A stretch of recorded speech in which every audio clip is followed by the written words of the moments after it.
आज सकाळ सकाळी उठल्यावर खूप थंडी वाजली म्हणून मी आणि महाराज थंडीचं काहीतरी जुगाड केलो बघा. मग महाराज सासवान म्हणला मला. मी मनातल्या मनात म्हणलो माझं तर लग्नच झालं नाही, सासू कुठून घेऊन येऊ? मस्त जोक मारा रे. तरी पण जाऊन सासूला घेऊन आलो. सासू म्हणजे लाकडं हो. अच्छा ठीक है समझ गया. फोन आलता लाइटिंगचं सामान घेऊन ये म्हणून. मग मी लगेच लाइटिंगचं सामान घेऊन निघालो. तर आपल्या घरचं स्लॅब होतं, लाईट फिटिंग करून घ्यायचं होतं. मग लगेच भाऊ लोक चालू केले व फिटिंग करायला. मग मी आंघोळ करून निघालो पूजाचं सामान आणायला सोलापूरला. मग पहिला तर नारळ घेतलो. कसं सोलते बघा भाऊ. नारळ घेऊन झाल्यावर बेकरीत पेढे घ्यायला गेलो. अर्धा किलो पेढे घेतलो. मस्त जोक मारा रे. या हसरे हलकट.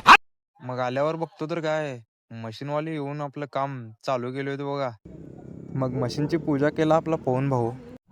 मग स्लॅबची पूजा मला करायला लावली बघा घरचे. आप भी ठीक करके देता हूँ. अभी मालूम पड़ा मेरे को प्रॉब्लम क्या है. आपले भाऊजी आले होते स्लॅब बघायला. आपले भाऊजी म्हणताना लय दिलदार माणूस हो. प्यायचं पाणी संपलं होतं. मग 2 घागऱ्या घेऊन आलो बघा पाणी आणायला मड्डीवर.